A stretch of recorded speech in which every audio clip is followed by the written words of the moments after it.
आपण पाहत आहात सत्याची बाजू मांडणारं हक्काचं न्यूज चॅनल M24 तास। शक्तीपीठ महामार्ग रद्द करण्याच्या मागणीसाठी आज सांगली जिल्हाधिकारी कार्यालयावर शेतकरी आणि विविध संघटनांच्या वतीनं विराट मोर्चा काढण्यात आला।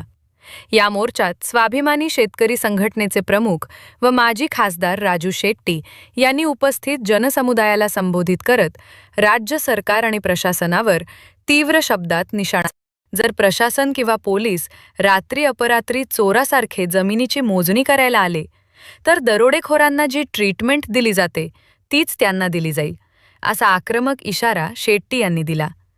पोलिसांचे कर्तव्य गुन्हेगारी रोखणे, केबल चोऱ्या शोधणे आणि महिलांच्या सुरक्षेची काळजी घेणे हे आहे। ते सोडून जर पोलीस महामार्गासाठी शेतकऱ्यांवर दबाव आणणार असतील किंवा संरक्षणाच्या नावाखाली मदत करणार असतील तर शेतकरीही आपल्या संविधानात्मक अधिकारांचा वापर करून उत्तर देतील।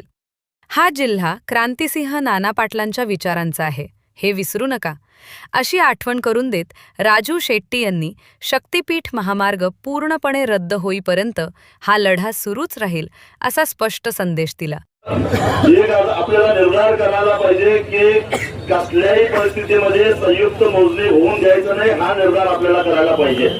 आणि संयुक्त मोजणी जर नाही झाली तर या शक्तीपीठाचं काम पुढे जाऊ शकत नाही। एक तर सरकार पूर्णपणे बेकायदेशीर काम करायला लागलाय।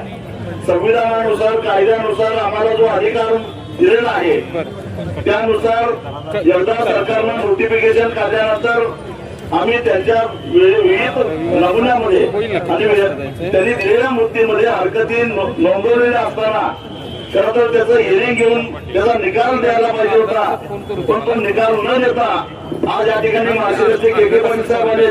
त्यांनी आम्हाला सांगितलं की प्रत्येक गावाच्या गाव चौकीवर संयुक्त मोजणीच्या नोटिसा लावल्या आहेत। शेतकऱ्यांच्यापर्यंत जायची हिंमत सुद्धा देणार नाही, म्हणून गाव चौकीवर नोटिसा लावायच्या आणि एक दिवस रात्री अपरात्री चोरासारखं यायचं आणि मोजणी करायचं, हा हे कारस्थान हे लोक करण्याची शक्यता आहे। खरं तर या सांगली जिल्ह्याच्या बाबतीत बोलायचं तर मला एवढंच सांगायचं आहे, जिल्हाधिकारी ऐकत असतील आज जाऊन मी बोलणारच आहे। हा क्रांतिसिंह नाना पाटलांचा जिल्हा हे विसरू नका। चोरासारखा रात्री अपरात्री जमिनी मोजायला जर आला, जर जे ट्रीटमेंट आम्ही दरोडेखोरांना देतो तीच ट्रीटमेंट पोलिसांना दिल्याशिवाय सोडणार नाही। एवढे कर्तव्य तत्पर पोलीस असतील तर त्यांना माझा सल्ला आहे, अरे नदीकाठच्या मोटरीच्या आमच्या केबली चोरीला झाल्या त्याचा शोध घ्या। तिकडं गावोगावी गांजा सरस खुले आम विकायला लागलाय त्याचा शोध घ्या। तेल चोराला मंगळसूत्र झाला, आमच्या मुली बाळींच्यावर बलात्कार व्हायला त्याचं बघा आणि ते बघायचं सोडून या चोरांच्यासाठी या चोरांना लुटता यावं म्हणून तुम्ही त्यांना संरक्षण देऊन रात्री येत असाल तर तुम्हाला संविधानाने आम्हाला सुद्धा काही अधिकार दिले आहेत, त्या अधिकाराचा वापर करून तुमचा बंदोबस्त केल्याशिवाय सोडणार नाही, एवढंच मला सांगायचं आहे।